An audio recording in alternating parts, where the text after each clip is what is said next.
Diriwayatkan oleh Imam Muslim nomor hadis 488, bersumber pada seorang sahabat bernama Thauban radhiyallahu taala anhu. Di riwayat Muslim nomor hadis 488, riwayat sahabat Thauban. Thauban ini, teman-teman sekalian, tolong garis bawahi betul. Ini di antara sahabat yang punya keistimewaan dalam hal sholat, termasuk punya tempat khusus di Masjid Nabi, posisi kanan pojok itu, samping pojok itu. Jadi kalau Anda masuk ke masjid misalnya, ya, khususnya di zaman Nabi sallallahu alaihi wasallam dulu, bukan saat ini, di masa Rasulullah sallallahu alaihi wasallam itu tidak pernah ditemukan di pojok kanan masjid di masa Nabi sallallahu alaihi wasallam kecuali sahabat Thauban sudah ada di dalamnya. Dia nggak pernah didahului oleh orang lain. Begitu masuk masjid, pojok kanan pasti beliau. Begitu masuk masjid, sebelah kanan pasti beliau. Dan secara singkat, pernah satu kali tidak mengikuti sholat berjamaah di waktu subuh, sampai Rasulullah SAW kemudian menunggu yang bersangkutan, kok nggak kelihatan, ditunggu nggak hadir juga, sampai kemudian ditunaikanlah sholat subuh itu, tidak ditemukan yang bersangkutan, dicek sampai dicari ke rumahnya. Jaraknya ternyata begitu jauh dari rumah sampai dengan ke masjidnya. Kalau dikonversi ke sekarang, kurang lebih 3 jam perjalanan. Anda bisa bayangkan apa yang menyebabkan beliau tidak bisa ke masjid? Ketika didapati di rumahnya, istrinya menyampaikan ternyata beliau radhiyallahu taala anhu sudah meninggal dunia. Jadi yang memisahkan beliau dengan masjid itu hanya maut. Ya. Sampai kalau Anda lebih dalam lagi, Masya Allah, menggali tentang kisah beliau ini, ya, ditanyakan adakah sesuatu yang aneh terjadi ketika akan meninggal? Kata istrinya, tidak ya Rasulullah, kecuali ada beberapa peristiwa yang membuat saya tercengang. Ya, dalam bahasa kita, apa diantaranya? Ya, sebelum meninggalnya beliau mengatakan, kenapa nggak lebih jauh lagi? Kenapa nggak lebih jauh lagi? Dan yang kedua, ya Allah, kenapa bukan yang baru saja? Kenapa bukan yang baru saja? Allahu Akbar. Maka Nabi tersenyum kemudian menyampaikan, ya, jadi ketika akan meninggal ditampakkan amalan-amalan kebiasaannya, diberikan kemudian gambaran dari pahala-pahalanya, maka Masya Allah ternyata dijawab oleh Allah Subhanahu Wa Taala. Ya, zaman Nabi masjidnya alasnya masih tanah, kan, tiang-tiangnya pelepah kurma, atasnya daun-daun kurma, bawahnya tidak ada karpet dan macam-macamnya. Kalau panas pasti kepanasan, kalau hujan pasti bocor. Ini jarak 3 jam ditempuh perjalanan demi mengerjakan sholat berjamaah di masjid, dan tidak ketinggalan dan tidak terdahului oleh sahabat-sahabat yang lainnya. Thauban, orang yang ke masjid sebelum sholat saja, setiap langkahnya akan dihitung. Di langkah pertamanya mengangkat derajatnya di sisi Allah, langkah selanjutnya menggugurkan dosa-dosa yang dia bawa. Ketika paham bahwa pahala itu ditampakkan, maka kata beliau ini, ya Allah, kenapa nggak lebih jauh lagi? Ya Allah, kenapa nggak lebih jauh lagi? Anda bisa nggak bayangkan, sahabat Nabi, dekat dengan Nabi, bahkan karena beliau itu nanti turun Quran surah ke-4 An-Nisa ayat ke-69, yang menerangkan tentang orang yang bersama Nabi di surga. Jadi sahabat Nabi, dekat dengan Nabi, turun ayat karena beliau, Masya Allah, saking mengetahuinya keutamaan masjid, datang ke masjid dengan jarak jalan kaki 3 jam, nggak punya sepeda, nggak ada motor, nggak ada mobil, masjidnya nggak ada alasnya, masih tanah, pelepah kurma, atasnya daun-daun kurma, masih mau ke masjid, datang lebih awal, posisi kanan pojok. Antum sahabat bukan, tabiin bukan, tetangga Nabi juga bukan. Ya, maaf, surga belum jelas, hisab masih menegangkan, amalan masih berantakan, tapi Masya Allah, jarak ke masjid dekat. Kalau jauh, sepeda punya, motor punya, mobil punya, kendaraan ada, angkot banyak, kurang uang, rizkinya ada. Ya, masjidnya bagus, karpetnya enak, keadaan nyaman, luas, Masya Allah, kipas anginnya ada, AC-nya lengkap. Dengan semua itu belum bisa menyentuh Anda untuk ke masjid, Anda perlu apa lagi? Dan lebih menariknya, dibandingkan dengan sahabat Thauban, pengen Anda ke surga, pengen banget gitu kan? Tapi amal Anda di mana? Ya. Bahkan, ya Allah, kenapa bukan yang baru? Ya Allah, kenapa bukan yang baru? Ya, maksudnya kepada dirinya. Ya, menyesali perbuatan dirinya. Karena pernah dalam musim dingin yang luar biasa, beliau tetap berangkat ke masjid. Sampai di perjalanan, tiba-tiba menemukan seseorang yang sedang kedinginan, maka dicopotlah baju bagian luarnya, karena double beliau. Yang luarnya itu yang lama, yang dalamnya yang baru. Maka diberikan kepada orang tadi supaya tidak kedinginan, beliau tetap berangkat dengan pakaian yang barunya.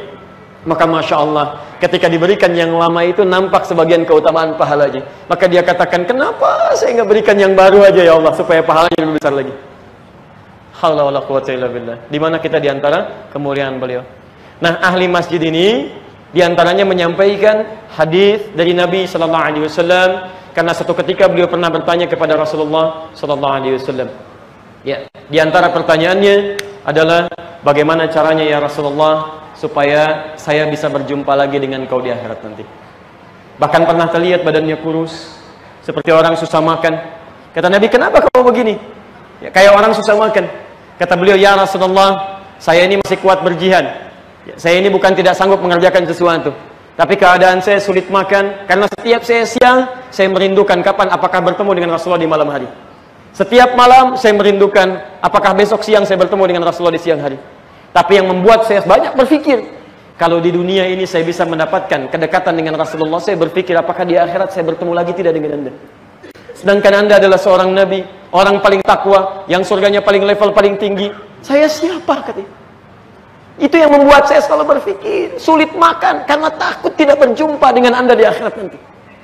Maka kemudian turunlah di antaranya Quran surah keempat ayat 69 itu, wa may yuti'illaha war rasula fa ulaika ma'al ladzina an'ama Allahu 'alaihim minan nabiyyin was-siddiqin wasyuhada was-salihin wa hasuna ulaika rafiqa, dan seterusnya ayat. Ya, turun jawaban langsung dari Allah. Kalau Anda bisa menaati Allah, mengikuti tuntunan Rasul, maka Anda akan disatukan di akhirat nanti dengan orang-orang yang telah diberikan nikmat oleh Allah kepada mereka. Siapa di antaranya? An-nabiyyin. Allahu akbar. Anbiya ada nabiyyin, itu beda. Kalau anbiya itu beberapa nabi saja. Anbiya. Jamak dari kata nabi, al-anbiya. Tapi enggak semuanya. Beberapa saja.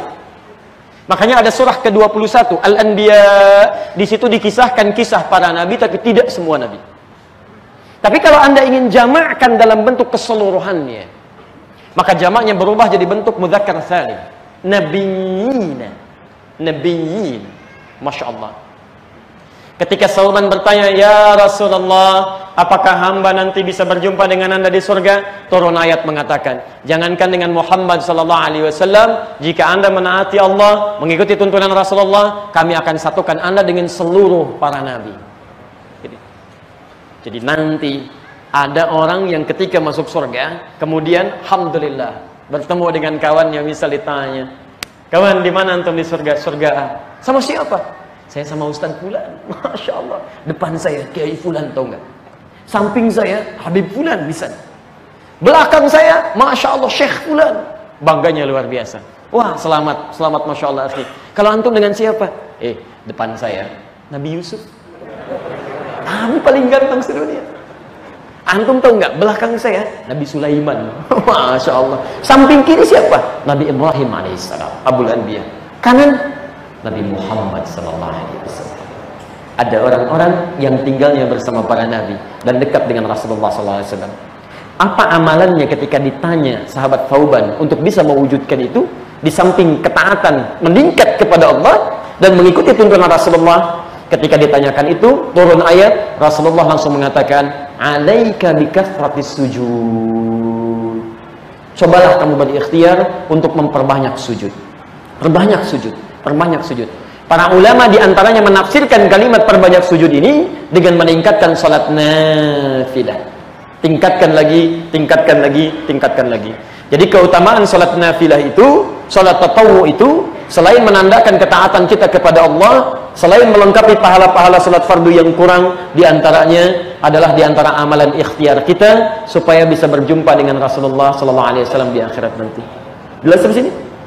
Baik, jadi antum yang punya cita-cita sudah di dunia nggak ketemu, masa di akhirat nggak lihat juga? Minimal antum siapkan amalan. Di dunia nggak pernah lihat, masa di akhirat nggak jumpa? Ayo bikin amalan. Sahabat saja yang pernah lihat Nabi nggak ingin berpisah di akhirat nanti, apalagi kita yang nggak pernah jumpa, masa nggak pernah lihat sama sekali? Kita bertakwalah kepada Allah Subhanahu Wa Taala, cari amalan, siapkan kan. Nabi aja begitu merindukan kita. Pernah satu kali berjumpa dengan sahabatnya. Kata beliau, dalam bahasa kita, syaqaqtu bi ikhwani. Saya rindu sekali dengan saudara-saudara saya. Kata para sahabat, ya Rasulullah, alasna ikhwanak. Ya Rasulullah, bukankah kami saudara-saudaramu?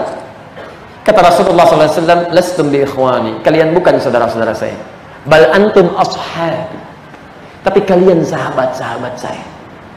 Ikhwani humul ladzina amanu biyya wa lam yarawni. Saudara-saudaraku itu yaitu orang-orang yang mau beriman kepadaku, tapi mereka dalam hidupnya nggak pernah jumpa dengan aku. Nabi SAW nggak pernah jumpa dengan kita secara fisik, belum pernah lihat kita, jauh sebelum kita sudah merindukan untuk bertemu dengan kita. Nabi saja rindu dengan kita, masa antum tidak pernah mau jumpa dengan Nabi? Maka jika anda berkeinginan untuk berjumpa dengan Rasulullah, punya cita-cita satu tempat dengan Rasulullah, setidaknya siapkan dari sekarang mumpung kita masih ada kehidupan. Karena sudah meninggal, sulit Pak, susah. Antum gak akan bisa. Banyak orang diungkapkan di Quran yang sudah masuk ke alam kuburnya, bahkan dalam suasana hisab, dia mengatakan kepada Allah, fa'asaddaqa wa aqum minas salihin, tolong beri kesempatan ya Allah, hanya sesaat saja supaya saya bisa memperbanyak amal saleh. Kita masih punya kesempatan. Orang sudah menghadap kepada Allah, masih ingin kembali mengerjakan amal saleh. Kita masih punya kesempatan. Karena itu mumpung masih ada Pak. Kalau sudah kematian itu datang, kita nggak bisa pilih ya, dan nggak bisa mengelak. Silakan Quran surah 7 ayat 36. Fa idza jaa ajaluhum la yastakhiruna sa'atan wa la yastaqdimun. Maaf, ayat 34. Wa likulli ummatin ajal. Setiap umat memiliki ajalnya. Fa idza jaa ajaluhum la yastakhiruna sa'atan wa la yastaqdimun. Kalau sudah tiba ajalnya, maka tidak akan pernah bisa maju, tidak akan pernah bisa mundur. Ya. Mohon izin ya, dengan bahasan ini, ayo coba kita tingkatkan amal baik kita sebelum meninggal. Kita nggak bisa pilih ya. Bisa antum duluan, saya belakangan, kan bisa. Atau ditukar, saya belakangan, antum duluan, kan juga mungkin ya. Sama aja, ya sudah kita bedakan. Bisa saya duluan, setelah antum, kan bisa. Ayo bismillah. Paham ya?